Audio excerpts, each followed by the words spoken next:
Praise the Lord. இன்றைய நாளிலே லூக்கா சுவிசேஷம் 10வது அதிகாரத்தில் என்னென்ன காரியங்களை ஆவியானவர் வைத்திருக்கிறார் என்பதை நாம் இன்று தெரிந்து கொள்ள நாம் லூக்கா சுவிசேஷம் 10வது அதிகாரத்திற்கு நாம் இன்று அந்த அதிகாரத்தை பார்ப்போம். முதலிலே அந்த 10வது அதிகாரத்தில், லூக்கா 10வது அதிகாரத்திலே நம் ஆண்டவர் இயேசு கிறிஸ்து 70 சீடர்களை தேர்ந்தெடுக்கிறார். கத்தோலிக்க திருச்சபை உள்ள அந்த சுவிசேஷத்திலே பார்த்தீர்கள் என்றால் 72 சீடர்கள் என்று இருக்கும். இந்த 72 பேரையும் ஆண்டவர் 2 பேர்களாக ராஜ்யத்தின் சுவிசேஷத்தை பட்டணம் தோறும் அறிவிக்க வேண்டும் என்று அவர்களை 2 பேர்களாக அனுப்பி வைக்கிறார். அவ்வாறு அவர்கள் 2 பேர் போகின்ற பொழுது அவர்கள் எவ்வாறு எல்லாம் போக வேண்டும், எப்படியெல்லாம் மக்களை சந்திக்க வேண்டும் என்று அந்த அதிகாரத்திலே முகப்பிலே சொல்லியிருப்பார்.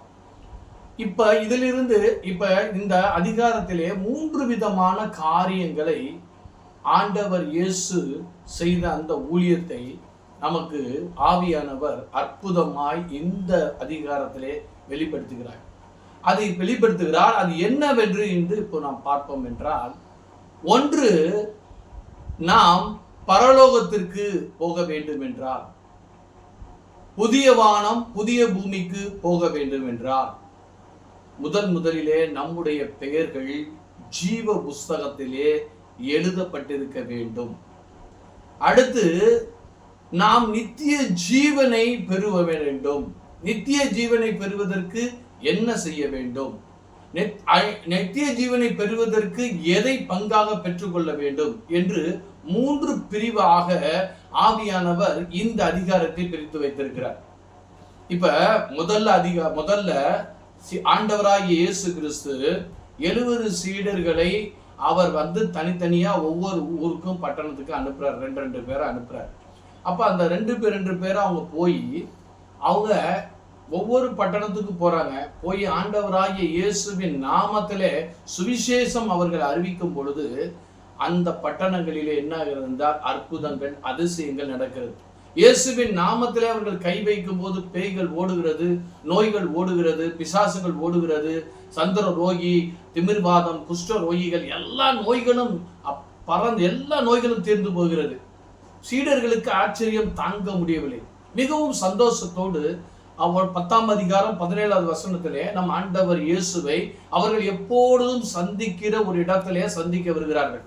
அப்ப ஆண்டவரை பார்த்துட்டு, ஆண்டவரே, நாங்க பட்டணங்கள் தோறும் கிராமங்கள் தோறும் போனோம், உங்க நாமத்தை சொல்லி பிணியாளர்கள் மேல கை வச்சோன பேய்கள் ஓடுது, நோய்கள் போகுது அப்படின்னு சந்தோஷமா அவங்க அப்படியே மகிழ்ச்சியோட நம்ம ஆண்டவர்கிட்ட சொல்றாங்க.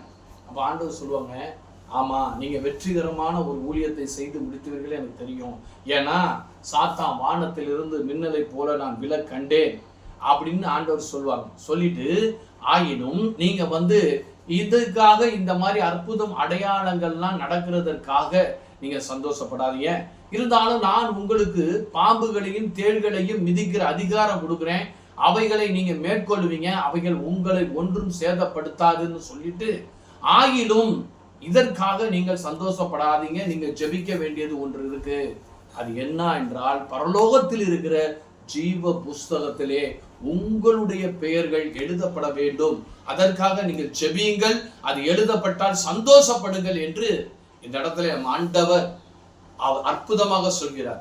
இந்த உலகத்தில் வாழ்கிறவர்களுக்காக, இந்த உலகத்திலே இம்மைக்குரிய ஆசீர்வாதத்திற்காக நமக்கு மத்தேயு 6வது அதிகாரம் 9வது வசனத்திலே ஆண்டவர் கற்றுக் கொடுக்கிற ஜபம் தான் நமக்கு ஒரு இயேசுவின் ஜபம் என்று சொன்னாலே நமக்கு உடனே மத்தேயு 6:9 அந்த பரலோக மண்டலத்தில் இருக்கிற பிதாவே, அந்த ஜபம் தான் நமக்கு வரும். ஆனா அது இம்மைக்குரிய ஆசீர்வாதத்துக்கு தேவையானது என்ன? வீடு, வாசல், உடை, இருப்பிடம், சமாதானம், அப்புறம் நமக்கு வேண்டிய சபை, எல்லாமே அது வேணுங்கிறதுக்காக அந்த ஜபத்தை கர்த்தர் நமக்கு கற்றுக் கொடுத்தார். ஆனால் இந்த இடத்திலே கர்த்தருடைய சித்தத்தை செய்கிறவரும் கர்த்தரோடு இருக்கிறவர்களுக்காக தேவன் சொல்லி கொடுத்த ஜபம், சொல்ல வேண்டிய ஜபம் என்ன என்பதை சொல்லி கொடுத்தது தான் ஜீவ புஸ்தகத்திலே உங்கள் நாமம் எழுதப்பட வேண்டும் என்பதற்காக ஜெபியுங்கள் என்று இந்த அதிகாரத்திலே இந்த 17 24 வரை அந்த அதிகாரத்துல கூட இதைத்தான் ஆண்டவர் அச்சுறுத்தி சொல்கிறார். ஆக அடுத்து நம்ம நித்திய ஜீவனை பெறணும். இதுல ஜீவ புஸ்தகத்துல பேர் எழுதணும். இதுதான் நமக்கு திருவெளிப்பாடுல ஜீவ புஸ்தகத்துல, அதாவது என்னன்னா திருவெளிப்பாடு 13:8 என்ன சொல்லுதுன்னா, உலகம் தோன்றுவதற்கு முன்பே ஆட்டுக்குட்டியானவருடைய ஜீவ புஸ்தகம் நம்மளுக்காக தயார்பட்டிருக்கலாம். ஏன்னா பரலோகத்து வர்றவங்களுக்காக அந்த ஜீவ புஸ்தகம் உலகம் தோன்றுவது, உலக அஸ்திவாரப்படுத்துவதற்கு முன்பே ஆட்டுக்குட்டியானவருடைய ஜீவ புஸ்தகம் தயாராகிருச்சான். அதுக்கப்புறம் என்ன அப்படின்னா, திருவெளிப்பாடு 20வது அதிகாரம் 15வது வசனத்துல என்ன அப்படின்னா, ஆட்டுக்குட்டியானவருடைய ஜீவ புஸ்தகத்துல யாருடைய பேர் எழுதப்பட்டிருக்கிறோ, அவங்க எழுதப்படாது இருக்கிறதோ அவங்க அக்கினி கடல்ல போடப்படுவாங்க. ஆட்டுக்குட்டியானுடைய ஜீவ புஸ்தகத்துல யாருடைய பேர் எழுதப்படலையோ அவங்க அக்கினி கடல்ல போடப்படுவாங்க. 21:27 ஆட்டுக்குட்டியானவருடைய ஜீவ புஸ்தகத்துல எவருடைய பேர் எழுதப்பட்டிருக்கோ அவங்க புதிய வானத்துல பிரவேசிப்பாங்க அப்படின்னு திருவெளிப்பாடுல யோவான் எழுதி வச்சிருக்காரு. அப்போஸ்தலனாகிய யோவான் தெளிவா அந்த வெளிப்பாட்டிலே எழுதி வைத்திருக்கிறார். அப்ப என்னன்னா, முக்கியமானது என்ன அப்படின்னா, ஒவ்வொரு மனிதன் பரலோகத்திற்கு, புதிய வானம் புதிய பூமிக்கு போக வேண்டும் என்றால் அவருடைய பெயர்கள் வேத வசனத்தின்படி ஜீவ புஸ்தகத்திலே அவர்களுடைய பெயர்கள் எழுதப்பட்டிருக்க வேண்டும். அடுத்து அவங்க நித்திய ஜீவனுக்கு வரணும். அப்ப நித்திய ஜீவனுக்குள்ள தகுதியை இந்த உலகத்துல அவங்க பெற்றுக்கொள்ள வேண்டும் என்றால் அடுத்து சொல்றாரு நமக்கு, அதாவது சொல்றாரு அற்புதமாய் ஆண்டவர் சொல்றாரு, சமாரியன், நல்ல சமாரியனுடைய கதையை சொல்றாரு. நமக்கு அடுத்து இருக்கிறவனை அன்பு செய்ய வேண்டும். அப்பதான் நம்ம நித்திய ஜீவனுக்குள்ள போக முடியும். நம்ம நித்திய ஜீவனை சுதந்திரத்துக் கொள்ள முடியும். தன்னை போல பிறரை நேசிக்க வேண்டும், தம்மை அடுத்து இருக்கிறவனை நேசிக்க வேண்டும். அப்பொழுதுதான் நம்ம நித்திய ஜீவனுக்கு சுதந்திரவாளியாய் வாவோன்ட்டு அதை ஆண்டவர் நமக்கு இந்த அதிகாரத்திலே சொல்லி கொடுக்கிறார். அதற்கு அப்புறம் இந்த 2 காரியம் நடைபெற வேண்டும் என்றால் யாரை எதை நல்ல பங்காக தேர்ந்தெடுத்துக் கொள்ள வேண்டும் என்று ஆண்டவர் சொல்லுகிறார். அப்பொழுது அதுதான் மார்த்தாள் மரியாள் கதையை இந்த இடத்துல அற்புதமாய் ஆண்டவர் அந்த கடைசி பகுதியில சொல்றார். அப்ப என்ன, மார்த்தாளே நீ அநேக காரியங்களை குறித்து நீ கவலைப்படுகிறாய், தேவையான ஒன்று அது நான் தான், என்னை நல்ல பங்கா மரியாள் தேர்ந்தெடுத்தாள் என்று மிக சிம்பிளா அந்த வசனத்தை அந்த இடத்துல நமக்கு ஆண்டவர் ஆவியானவர் சொல்லி கொடுக்கிறார். அப்ப நம்ம நித்திய ஜீவனை சுதந்திரித்துக் கொண்டு பரலோகத்திற்கு போக வேண்டும் என்றால் நமக்கு முதல்ல ஜீவ புஸ்தகத்துல பேர் எழுதணும்.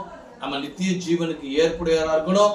அதை எல்லாம் பெற்றுக்கொள்வதற்கு நம் ஆண்டவர் ஆகிய இயேசு கிறிஸ்துவையே நல்ல பங்காய் தேர்ந்தெடுத்துக் கொள்ள வேண்டும் என்பதை தான் இந்த லூக்கா சுவிசேஷம் 10வது அதிகாரம் நமக்கு சொல்கிறது. அதற்காக நாம் ஜீவ புஸ்தகத்திலே பெயர் எழுத வேண்டும் என்று ஆண்டவர் இயேசு ஜெபிக்க சொல்கிறார். அதை குறித்து சந்தோஷப்படுக சொல்கிறார். ஜெபிப்போமா? அன்பு தகப்பனே, இந்த அருமையான நாளிலே நீர் எங்கள் கண்களை திறந்தீரேப்பா.